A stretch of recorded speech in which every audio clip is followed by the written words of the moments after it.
সকালটা পুরোটা জাগেনি এখনো। আমরা কয়েকজন ছুটে চলেছি শান্তির খোঁজে চটকপুরের দিকে।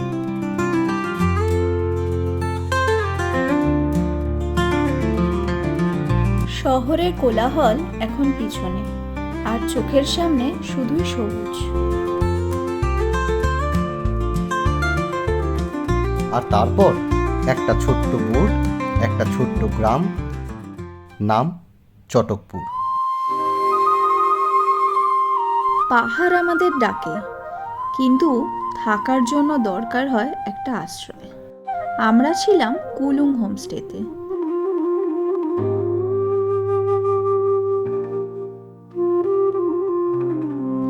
লাক্সারি এখানে 5 স্টার কমফোর্ট না, লাক্সারি হলো এই বারান্দাটা।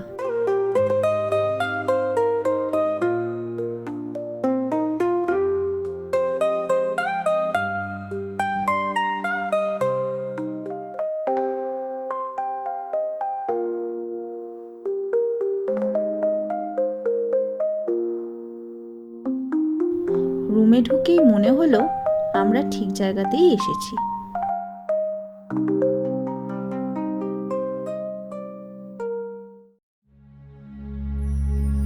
লাঞ্চ সেরে বেরিয়ে পড়লাম ভিউ পয়েন্টের দিকে।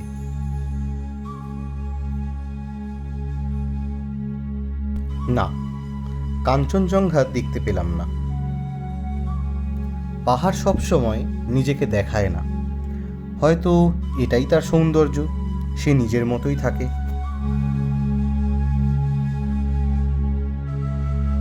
তারপর ঝুপ করে সন্ধে নেমে এলো।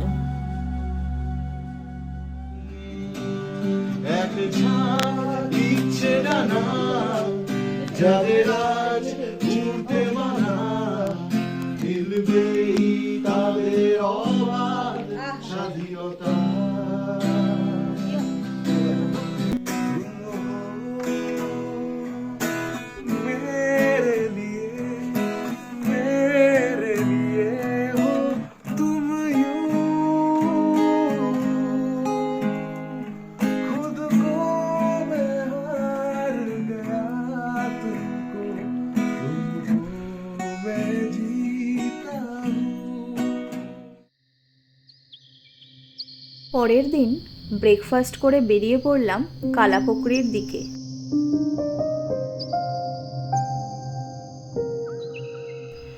ঘন পাইন ফরেস্ট, নাম না জানা পাখির ডাক, এবড়ো খেবড়ো পাথুরে রাস্তা, আর আমরা।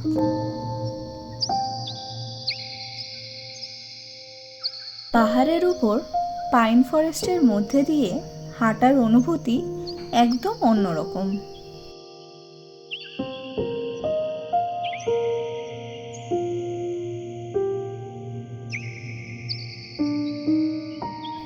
দেখলাম কালাপুকুরি। আমাদের সাথে ছিলেন আমাদের হোমস্টের ওনার প্লাস আমাদের গাইড বিনোদজি। তার পিছনে হেঁটে হেঁটে আমরা ঢুকে পড়লাম আরও গভীর জঙ্গলে। ঘন সবুজ ফরেস্ট, পায়ের নিচে শুকনো পাতার খসখস শব্দ, দূরে অচেনা পাখির ডাক, আর আমরা কয়েকজন অবাক দৃষ্টি চোখে নিয়ে এগিয়ে চলেছি। এখানে রাস্তা প্রায় নেই বললেই চলে, শুধুই অনুভূতি।